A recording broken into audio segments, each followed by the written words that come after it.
Hello and welcome to another episode of Hoshivar Podcast. Today, it's a great pleasure to welcome back one of the most influential moral philosophers of our time, Professor Peter Singer.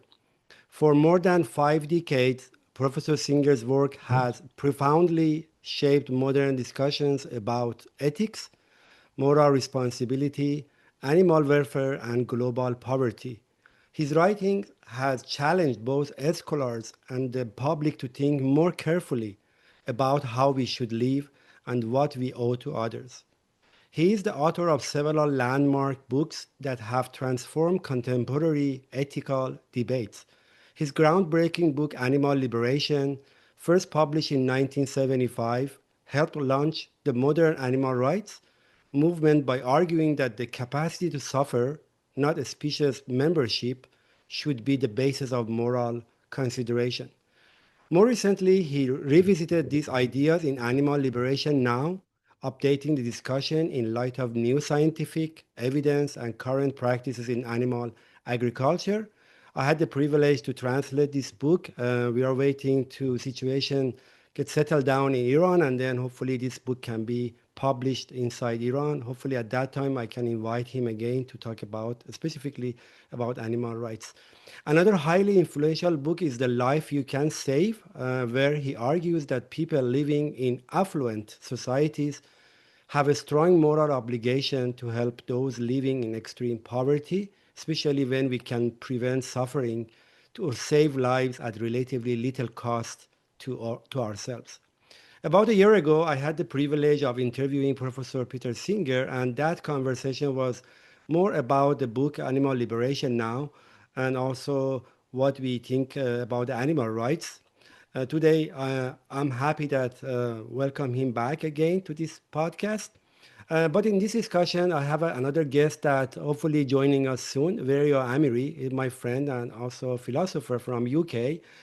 We hope to explore several important questions with Professor Singer, especially considering the current situation in Iran, the morality of war from his philosophical point of view, especially utilitarian point of view, and our ethical responsibility toward other people living in poverty, as he discussed in The Life You Can Save. And finally, we can discuss a little bit about the Animal Liberation Now. Professor Singer, thank you very much for joining me again. It's a pleasure to have you again.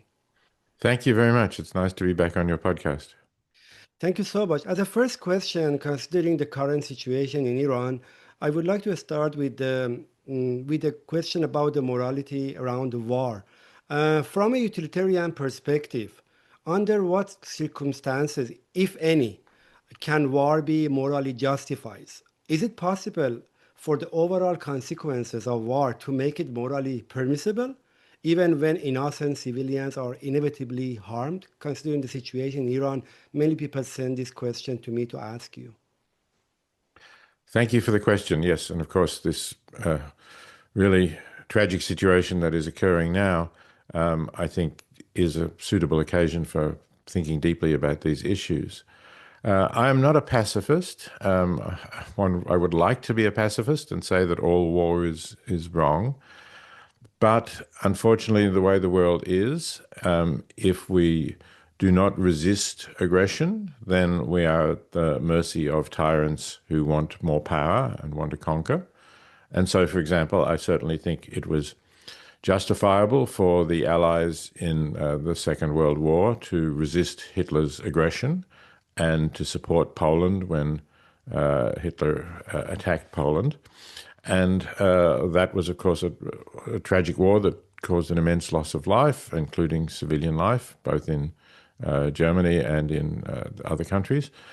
But I think you have to say that it was justifiable. Now, the question then is, are there any other circumstances apart from defense against aggression when war might be justifiable?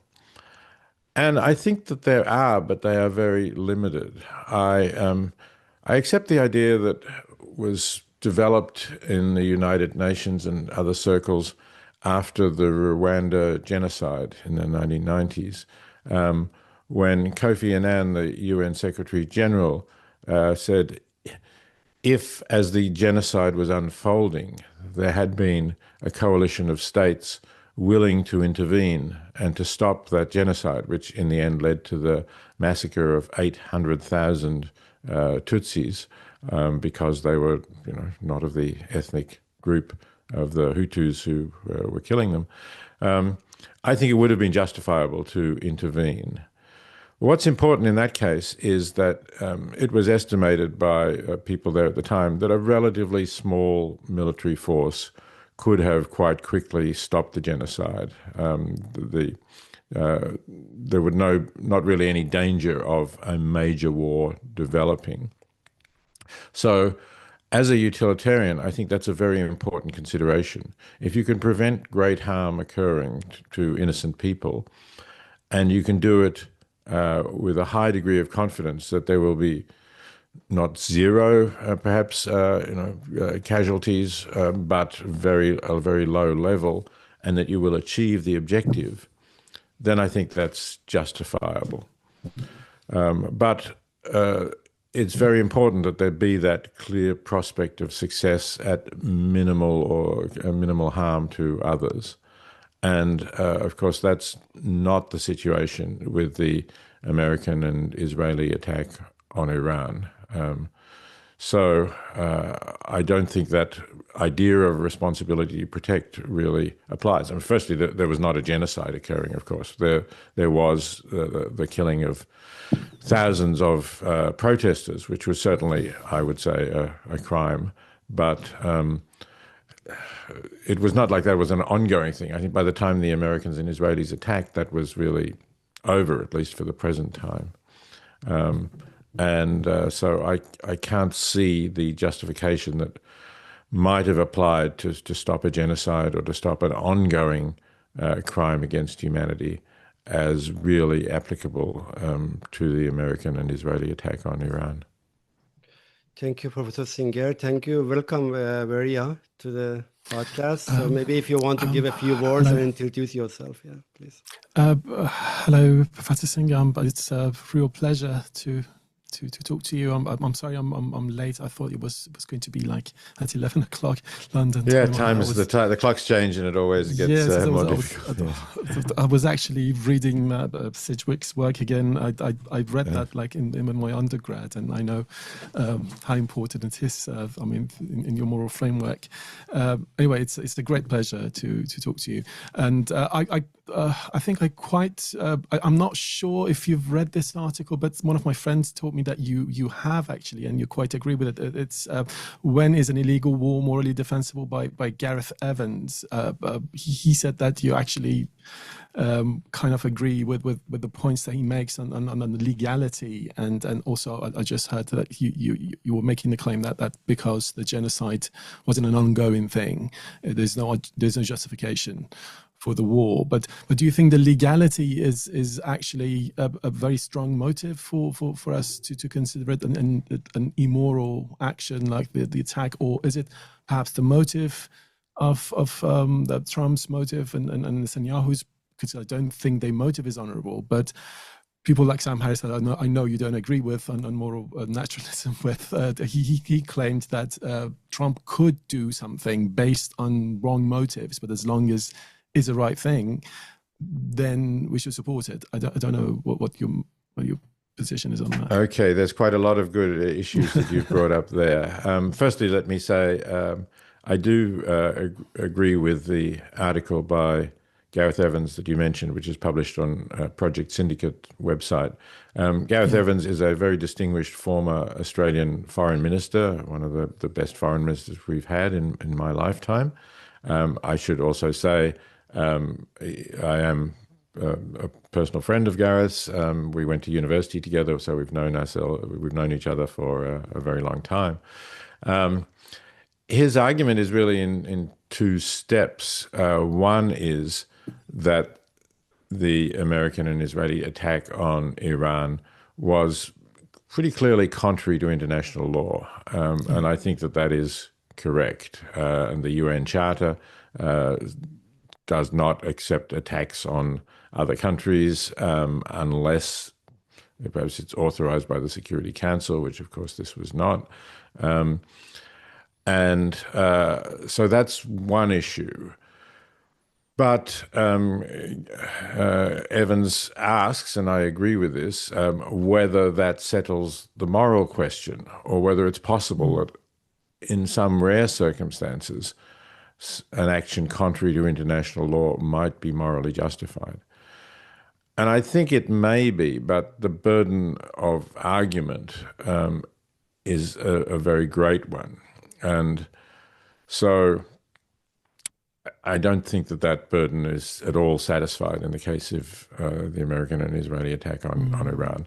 And as I was just saying a few moments ago, one of the reasons for that is that there is not a clear prospect of bringing about a much better outcome without a large-scale casualties of many people, including civilian casualties. And of course, we've already seen a large number of civilian casualties, including the girls' school that was near the naval base that was bombed.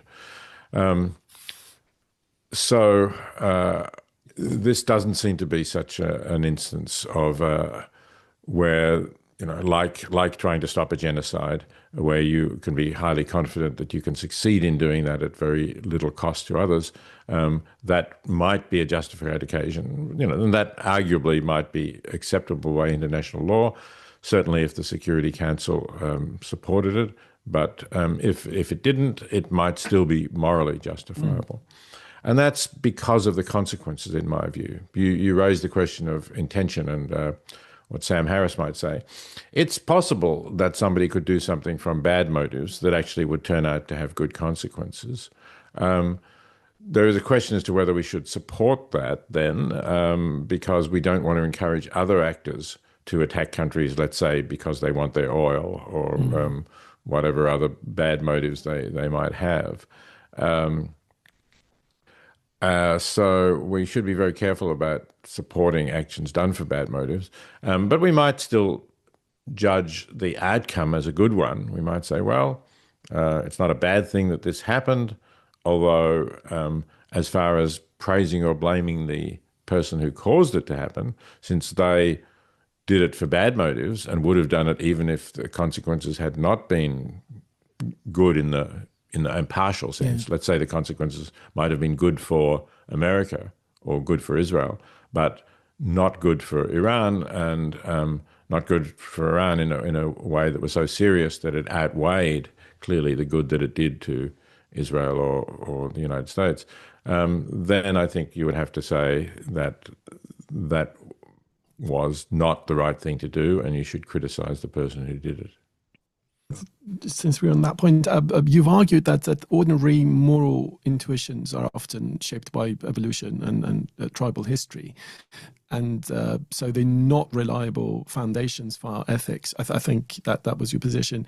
In a case like war against Iran, when someone says war is wrong, what exactly it's doing the more work? I mean, the more work there. So sort of is it just an intuition against violence, or is it the illegality of war? Because I think you mentioned I think your focus is it on that the war is illegal. At the same time, the motives are corrupt, and we also don't know the outcome. The outcome is not really confirmed. So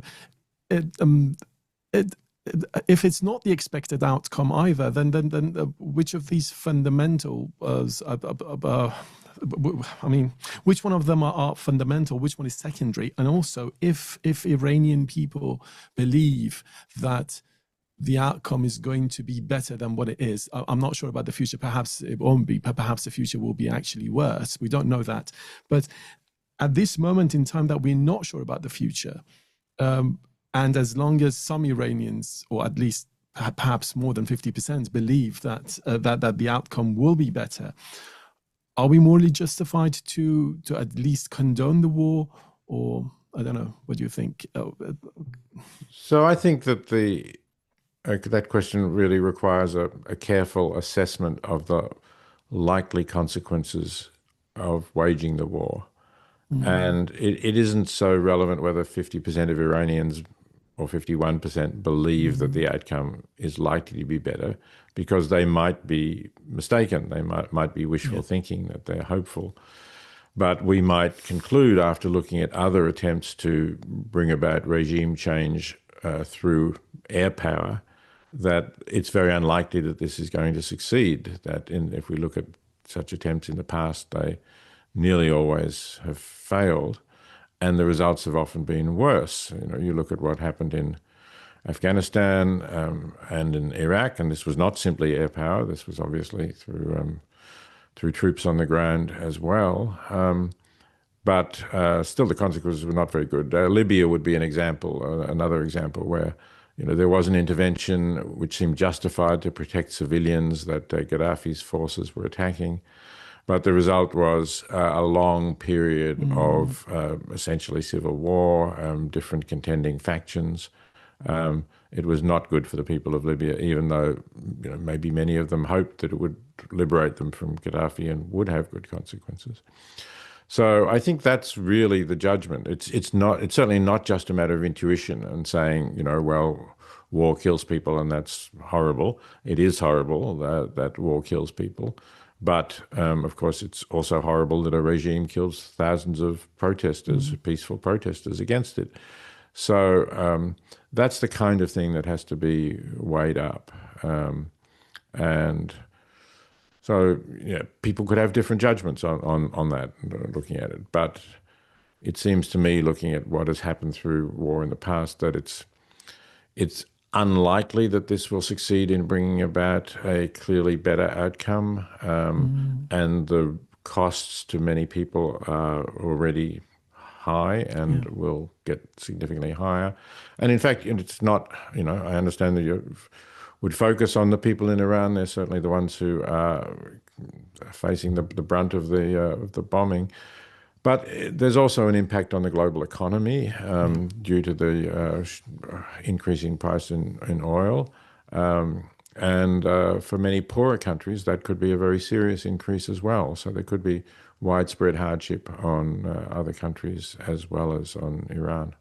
And also the environment and other sentient lives, I think also. Certainly, that is another factor. Yes, we should consider non-human animals, of course, and the effect on the environment. Maybe I have a question. So it comes following what you discussed about the Iranian regime, the Islamic Republic that ruling inside the Iran.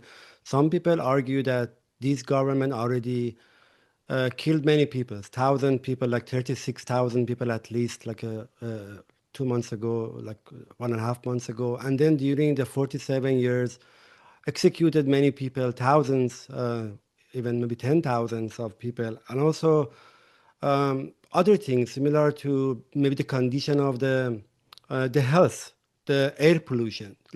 If we put everything together, thousands of people are dying because of the direct or indirect act of this regime. So that's why what Veria mentioned, that maybe some people can justify, maybe even though we don't know what may happen in the long term, maybe in the short term, what is coming after this regime, even though maybe up to today, maybe 1,200 people, innocent people, non-militant died because of this attack. But with the regime, already thousands of people dying every day because of this. So I think it's a complex situation, Professor Singer, but I think Iranians, some of them, I'm not saying everybody, but it seems a good percentage of Iranians, they think maybe this help as a R2P, a responsibility to protect. I know that's not coming from the UN. It's attack by US and Israel without the UN involved. But can it be justified based on the R2P, responsibility to protect? I know it's out of the UN regulation but what do you think about that? If we have some evidence that it may end up with better situation for Iranians. Well, it's not in principle impossible that it could be justified by the responsibility to protect. But as I said, I think you have to look at the likely consequences and the risks And that seems to me to be very different from that in which the responsibility to protect doctrine was developed, where, yes, I don't disagree with you at all, anything you said about the regime and about the number of deaths of innocent people that it has caused. But this, I don't think it's likely that the regime is just going to collapse from the bombing. I'm not sure, you both, I'm sure, are more familiar with the situation on the ground in Iran than I am, but there is, still the Revolutionary Guards are there. There are, I suppose, tens of thousands of them. They are armed. They may have lost, some of their buildings that may have been destroyed and some of their larger weapons, but I'm sure they still have many small arms, and I can't see them giving up power without a continued fight. I hope I'm wrong. I hope that there are people there who recognize that it's necessary to change the regime, and that will be, in the long run, clearly better for the people of Iran and perhaps for the peace of the whole region. But I'm not sufficiently optimistic about that happening without large-scale bloodshed and possibly civil war. So that's the situation that I think is too doubtful to really justify an intervention in accordance with the responsibility to protect. Thank you.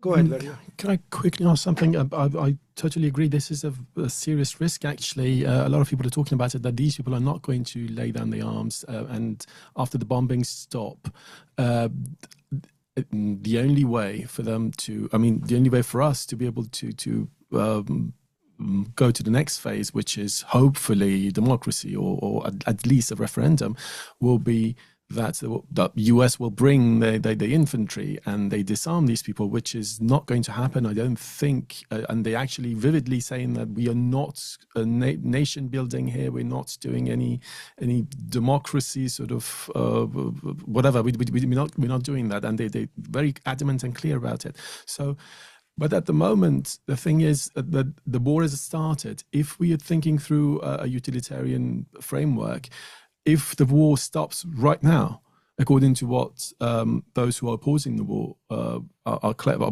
they want, actually, that's what they want. If the war stops right now, probably the outcome will be worse because the regime is not weakened enough, and if it stops, the regime will claim victory, and it will be a harsher clampdown and probably massacres.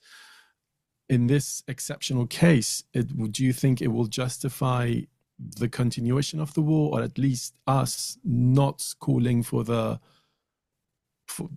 stop the war, at least until the regime is properly weakened?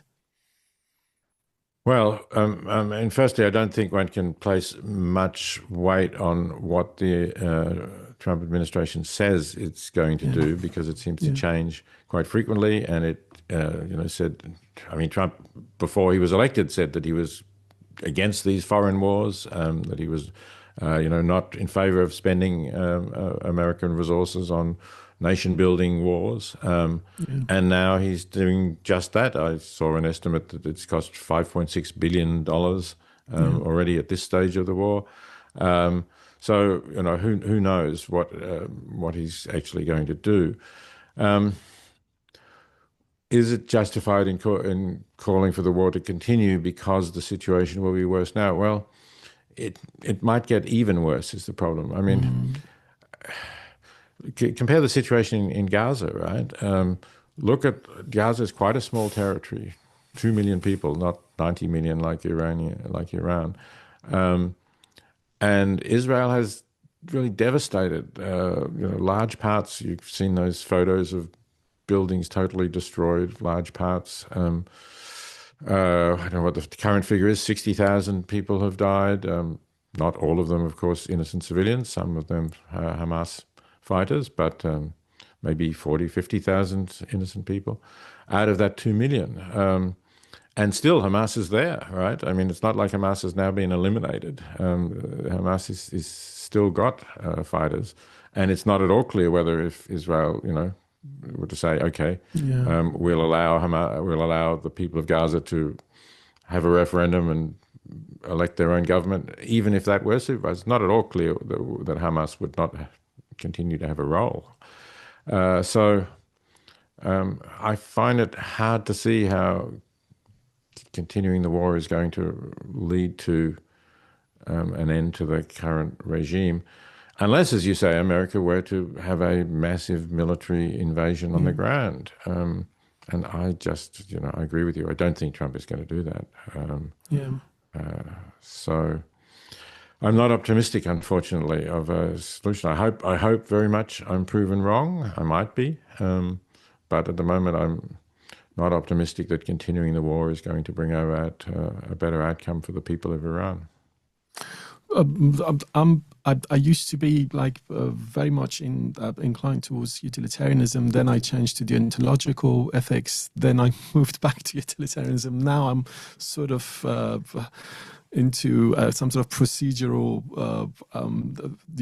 duty-based ethics. But do you think that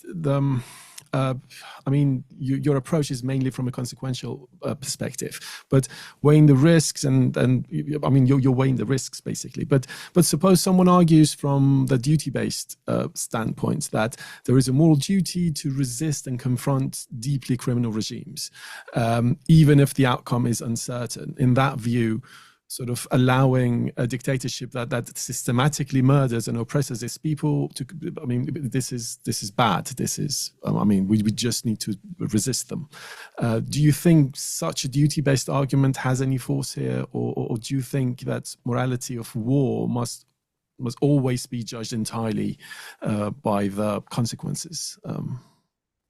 Well, I certainly don't think that you can ever have an absolute duty that ignores the consequences.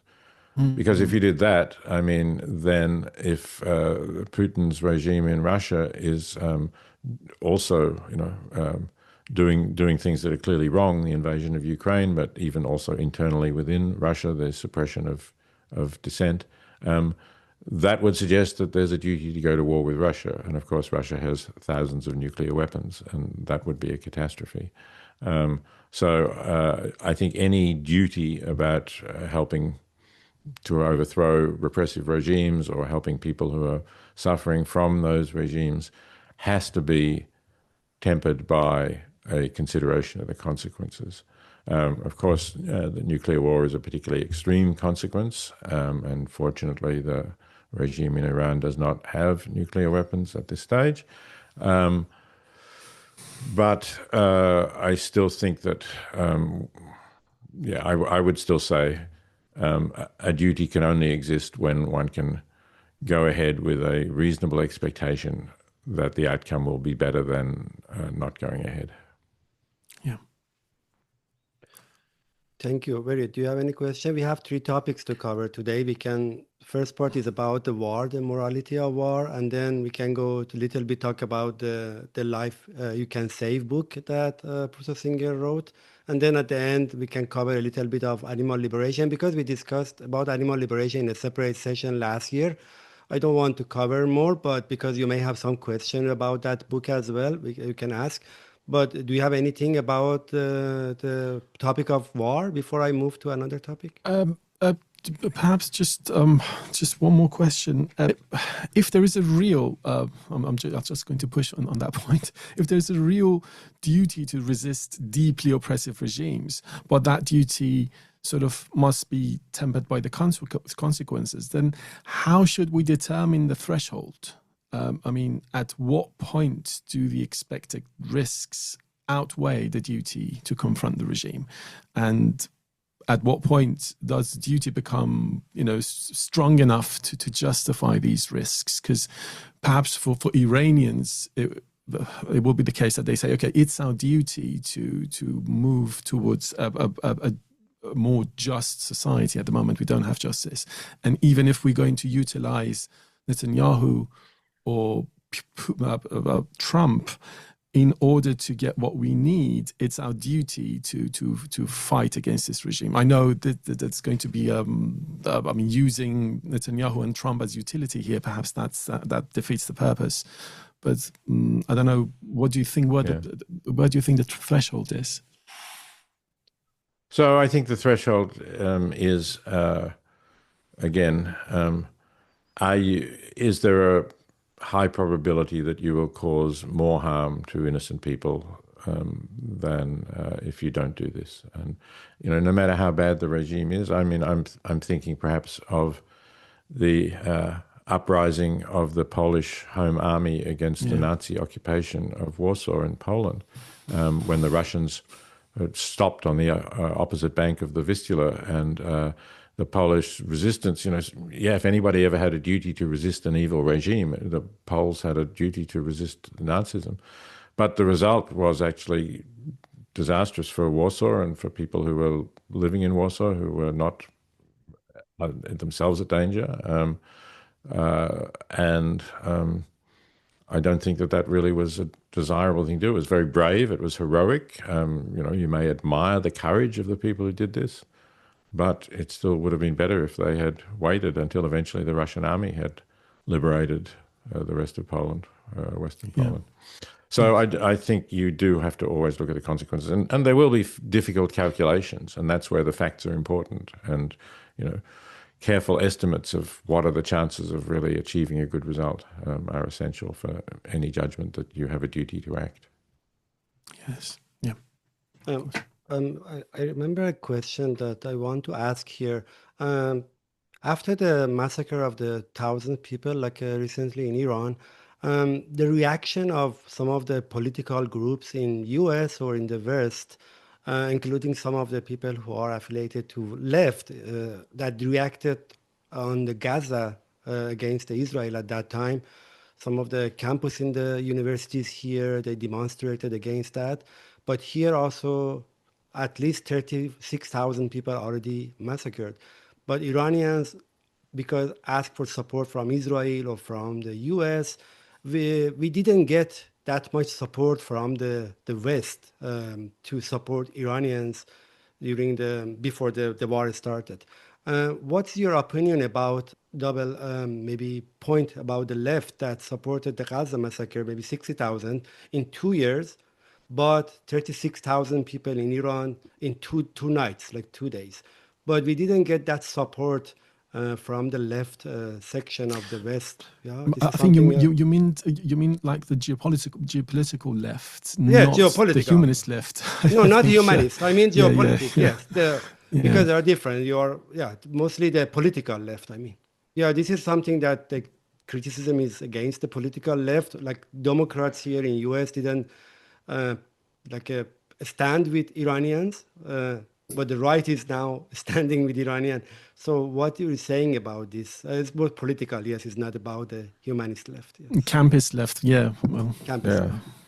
Well, it's strange, but I suppose Americans maybe feel more connected with what Israel does because, after all, the United States has supported them for a long time, has provided them with the weapons that they're using in Gaza. And therefore they want to demonstrate against it because they think that they can have an effect on it through their own government. I mean, in fact, I don't think they had any effect. And with the present Israeli government, it's very hard for anybody outside that government to have an effect. But I think they may have believed that. And then the other aspect is that they believe that the Palestinians have been denied their rights to self-determination, that Israel was a sort of Western idea that they even describe as colonialist, setting up a Jewish state in that part of the world. And of course, that doesn't apply to Iran. So I think there's a range of different factors that might explain this. I'm not saying they justify it. I'm just saying that they explain the different reaction. And I think you're right. I mean, the left certainly should have been, for a very long time, should have been hostile to the Islamic government of Iran. I don't know. There's maybe some sort of cultural relativism going on. People say, oh, well, we don't want to criticize Islam. We don't want to criticize Muslims. And I find that a bit strange in regard to attitudes to Hamas as well, of course, because Hamas is not only a terrorist organization that carried out a shocking massacre and killed more than 1,000 civilian Israelis, but it also has very hostile attitudes to homosexuals, for example, to gays, which the left normally supports, and it has repressive attitudes to women, again, as the Iranian regime does too. So it is surprising that the left has these kinds of blind spots about these things and don't oppose those sort of militant Islamic regimes. The problem is, I think, that many Iranians think, many humanist leftist Iranians think that if Iran moves towards a more democratic and open political system, then that would have a positive consequence beyond Iran itself. For example, for regional stability, for the rights of women, for the conflicts in the Middle East, and even for Palestinians, it will be better. In other words, they say that Iran's political future have significant moral implications for the rest of the world. However, the sort of a campus left that we have, and they're very loud these days, to them it seems that the main point is just to fight imperialism in its United States form, basically, and Israel. They don't consider the Iranian regime as a small imperialist or probably other little imperialists around the world. They don't see them. As long as the Iranian regime has this message of, they're chanting death to America, death to Israel. For them, it's like a part of resistance. Would you consider this type of behavior a very, very subjective? It's like a subjective point of view towards morality, or rationalist, you call it. So if they are behaving, relativist, you called it. If they are behaving in the relativist way, then can we say that the same arguments applies to them because they are glorifying people like Soleimani or Iranian regime? As long as they're in the camp, they're okay. As long as they're opposing the US, they're okay. That it doesn't matter what sort of atrocities they commit. Do you think the global left is suffering from form of a subjective morality or relativist morality? I'm not sure whether it's relativist, but it's possible that it is. It's certainly, you're quite right that it's very focused on Western imperialism and not on other forms of tyranny, which of course do occur. And I think you're right. You made an interesting point that it would indeed be better for Palestinians if the Iranian regime fell and ceased to support organizations like Hamas. Because, what has happened in Gaza is a disaster for the people of Gaza, very obviously. And yes, you can blame the Netanyahu government for what it's done. But why did it do it? It did it because Hamas committed an atrocity. And it was very predictable that the response to that atrocity would cause many civilian deaths in Gaza. And, if only decades ago, Palestinians had said, well, Israel is here to stay. There's nothing we can do about that. Let's try to cooperate and have a better life for everybody. I'm sure that we would not have had extremist governments like the current Netanyahu government in Israel, and we would have had a much better situation for Palestinians as well as for Israelis. Just one last question on this. Do you think that consequentialist framework is kind of the main framework in politics and ethics these days? People don't think through, as a politician, you can't think through any other framework rather than consequentialism. Or you think still probably virtue-based ethics can be used in politics? But perhaps we had politicians who thought in virtue ethics before, but we don't have them now. Well, let's distinguish between utilitarianism, which is a form of consequentialism that considers the interests of every sentient being and certainly of all humans, from a kind of nationalist consequentialism, which considers the interests of my country first. And clearly that's what we have I would say at this time, both in the United States, where it's very flagrant, obviously, make America great again, and Trump has made no secret of that his interest is in promoting the interests of Americans, not of the world as a whole. And I would say also, again, the current Israeli government is not really considering the interests of anybody other than Israelis. Yes. Okay, so maybe the rest of 15 minutes we can consider a few questions about more practical ethics and also the book. But before I move to that section, so I would like to ask the audience who are interested to listen to podcast. Professor Singer with Professor Kashia de Lazari-Radek, they have a very good podcast. I highly recommend you to listen. I put a link to the description of this interview. So their lives well lived. So they have interviewed with many prominent intellectuals, like scientists, philosophers around the world, activists. I highly recommend. I was expecting also to host Professor de Lazari-Radek, but because of she was busy, we couldn't host her.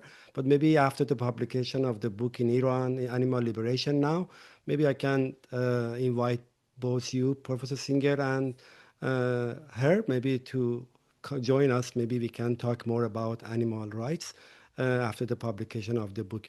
But my next question is about the poverty and the book that you wrote about the life you can save.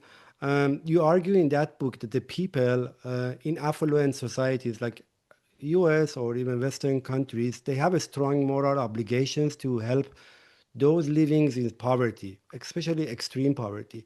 Why do you think many people still see charitable giving as optional rather than morally required, as you emphasize in this book?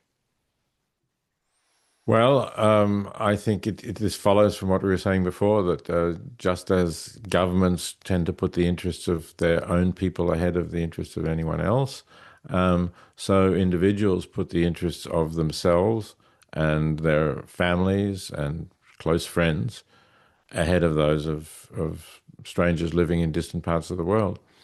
And I have to say, I'm not trying to change that really, or not completely abolish it anyway. I would like to shift it by degrees to having more concern for people generally, including strangers. But I understand that people will continue to give preference to their own interests and those of people they love and care for, of course.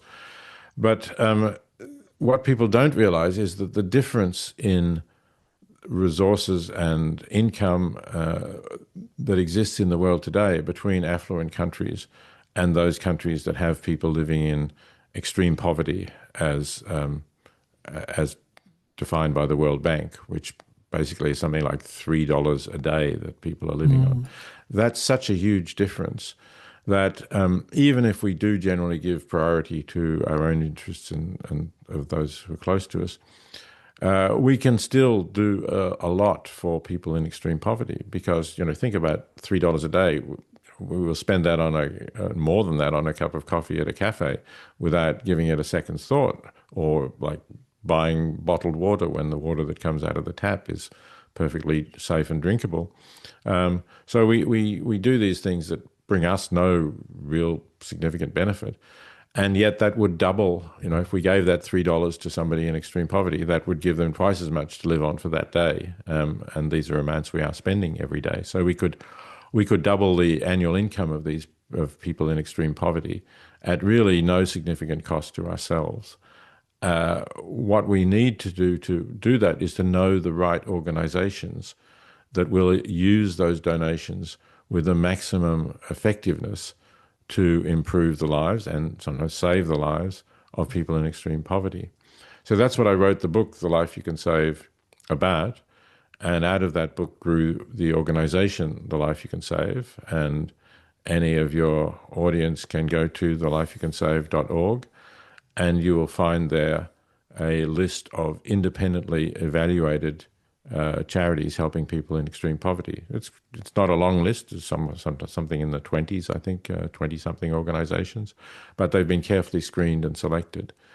So people can contribute, even if it's a modest amount. And I think a lot of people actually who are doing that find that they're getting more out of it than they're sacrificing, because the sacrifice is barely perceptible for people who are affluent. And yet you get the feeling, well, I am helping people in great need, and that can add some fulfillment to our lives, some satisfaction, that we're not just thinking of ourselves. We're doing some good in the world.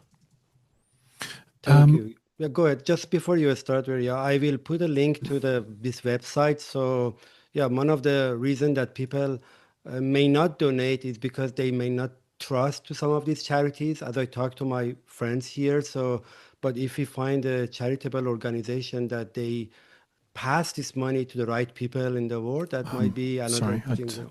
Hopefully, more maybe Iranian organizations or other charitable organizations can be available for people who can trust, because I talk to some of friends, that's the issue, that they may not donate because they think maybe the money they may not pass to the right people. But anyway, Virya, go ahead if you have any questions about stuff. I meant to ask something about Professor Singer's argument, and I mean, I actually accepted that argument, and that turned me into a vegetarian. I found it really powerful. I mean, you had probably one of the most influential philosophers of my life actually has been you, Professor Singer. But before I ask the question, I meant to ask you about, because you mentioned something that I think it's still based on effective altruism, and do you still defend it as strongly as before? Although, I mean, I don't know, people like, after what happened to SBF, Sam Bankman-Fried, do you think it's still defensible, or there are criticisms of like things like institutional critique, or, you know, psychological disconnect, these sort of things, and also what happened in that special case? Do you still believe in effective altruism? Certainly, I still believe in effective altruism. I think the basic idea is very simple. We ought to be doing good to help others, whether they're humans or animals. We ought to try to reduce the amount of suffering in the world. And whatever resources we have available to do that, whether it's money or whether we want to volunteer our time to an organization and our skills, we should find the most effective way of doing it. That is, you know, just as if we were to buy something online, we will shop around and say, well, I don't want to spend more money for the same product, so let me get the best product that I can for the money that I have. So doesn't it make sense to say, if I want to reduce suffering in the world, I want to find the organizations that will do the most good to reduce suffering with the amount that I can afford to donate them? It definitely makes sense. My question mainly was that, is it very, can we actually convince people by bringing up a rational argument? Because I read your argument based on that, if I remember it correctly, your argument was that it's wrong to cause pain without a good reason, then animals suffer in modern food production, and then we could nourish ourselves in other ways, and the joy that we get by eating meat it's not enough to justify the amount of suffering that we're causing. Therefore, we should stop eating animal products. I think it's a compelling argument, and I was doing philosophy, and I wanted to be everything. I wanted to have a harmonious system of belief. So I stopped eating meat. For me, it worked, but I think sometimes for many people, these rational arguments, it's not convincing enough. Perhaps they need something more than that. Well, I agree that it doesn't convince everybody, but you know, every individual who is convinced, I think, then does more good or contributes less to harm. In the case of people who are eating factory farmed animals, for example, if you stop, then you're causing less harm, and if you're persuaded to donate to one of the effective organizations, then you're doing good.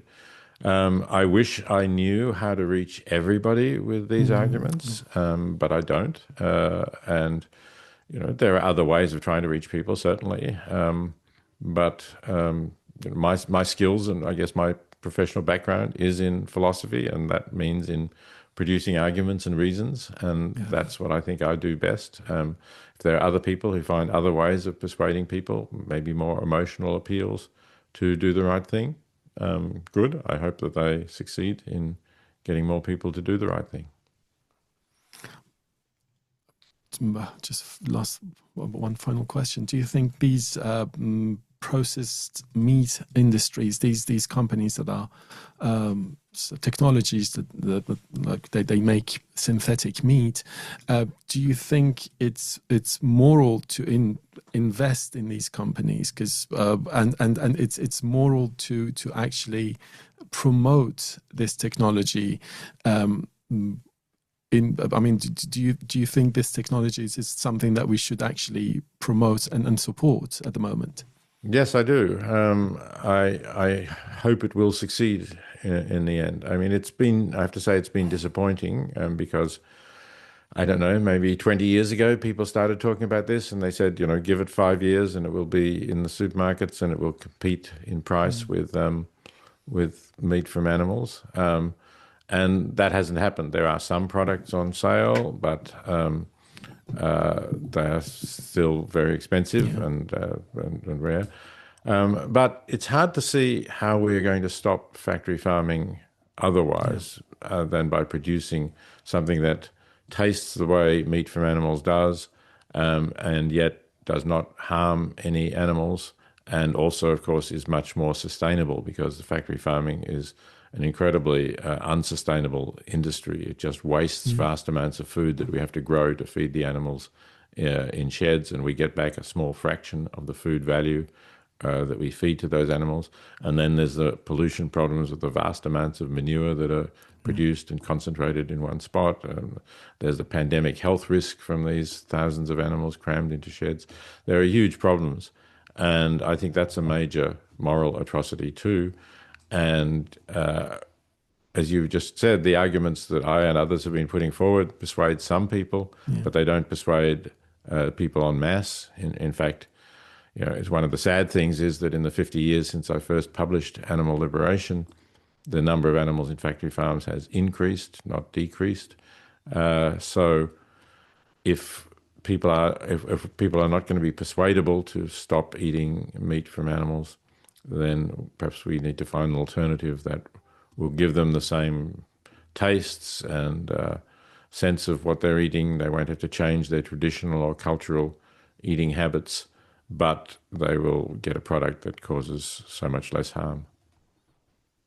Thank you very much. Thank you. That's the last question. So maybe, as I mentioned at the beginning, we have a detailed conversation with Professor Singer last year about the book. Maybe I referred you to that conversation. But as a last question, since the Animal Liberation you published in 1975 is following the answer you mentioned just a moment ago, public awareness of animal suffering has increased, for sure. I think people know more about the animal suffering. There are more restaurants that they offer like vegetarian food and even vegan. Do you think we have made meaningful moral progress in how societies treat animals? Not only the number increase you mentioned, but the overall progress, or are the fundamental problem still largely the same? But how you see 50 years ago compared to now? Well, I think we have made progress. It varies a bit where we're looking at. I would say the most progress has been made in Europe, both in the European Union and in the United Kingdom. They have laws now for giving animals in factory farms a little more space, like room to turn around even, or to walk a few steps, which they didn't have before. And that has improved the lives of hundreds of millions of animals. In fact, over the years, billions of animals. So yes, those countries have better laws and have better attitudes to animals. And as you say, even in other countries like the United States, there has been a lot more discussion about this. Some states, through voter referendums like California, also have better laws for farmed animals, like those in Europe. But of course, the meat lobby is fighting back and trying to get those laws overturned at the federal level. But we've made progress. I think we have. But it's just that we've made a small amount of progress in an area where there needs to be a very large amount of progress made. Any question? Last question, Gary, if you have. I've got a question. It's kind of irrelevant, but I'd like to ask it anyway. I know that you believe in some sort of moral rationalism, which is non-natural. So you don't believe that these facts come from experience. But would you consider this framework, I mean, worthy of developing, that in any point in space-time where there's consciousness, I mean, those points in space-time that they're not present to any consciousness, there's no moral fact in those points of space-time. But where consciousness or moral agency is present, not moral patiency, moral agency, then can we say that in any single point of space-time, then there is one moral fact that we can discover it, and like there is one vector that leads towards more well-being, and that vector gives us the moral truth in that specific point in space-time? If that's the case, if you agree with that, would you reconsider your non-natural okay, we're getting deep into philosophy for this final question then. So I agree that wherever in space-time there is consciousness, there is, if you like, it is true that it would be better for that consciousness to be a pleasant, enjoyable one than to be one of suffering and misery. But I don't think that requires naturalism, because I don't think that fact that you referred to is a natural fact. It's not like the discovery of dark matter, and you say, "Oh, well, we know there's this dark matter, whatever exactly that is, in the universe, and we didn't find that before, but we've discovered it through some measurements." It's I call it a non-natural fact, or following other philosophers. It's a normative claim. It's a normative statement. I think it's a truth in the same way that, well, not exactly the same way, but in a somewhat similar way, that mathematical truths are true, right? So we can, in a sense, we discover mathematical truths, but we discover them through our reasoning processes, not through peering through telescopes or doing other measurements of places in the universe. But can we say in any point there's one mathematical truth which is correct? It should be, I mean, if we think about it like a system of mathematics, all facts, all mathematical facts, all logical facts are true in any point of space-time. All of them are true, but with moral facts, probably there's just one specific moral fact dedicated to any point of space-time. Sorry, I don't want to get... Well, I think, I mean, even if there's no consciousness, there is still, if you like, the normative truth that if there were consciousness, it would be better that it was enjoying pleasure rather than pain. So I think we have to leave that one there. Thank you. Thanks very much. Maybe we can continue this in the next session. So at the last point, Professor Singer, as a prominent philosopher and thinker of recent decades, do you have any message for Iranians now under the war, and then they're fighting for freedom? Anything that you can send to them? Maybe I can post in the social media, they will see it. Well, I think don't give up hope. I certainly hope things will improve for you. But I am not going to say, as Trump did, when the bombing stops, rise up and take over your government. If you can do that, if you're in a position to do that, you're a hero. I can't say that you have to stand in front of the guns held by the regime and sacrifice your life unless there is some real prospect that you can make a difference.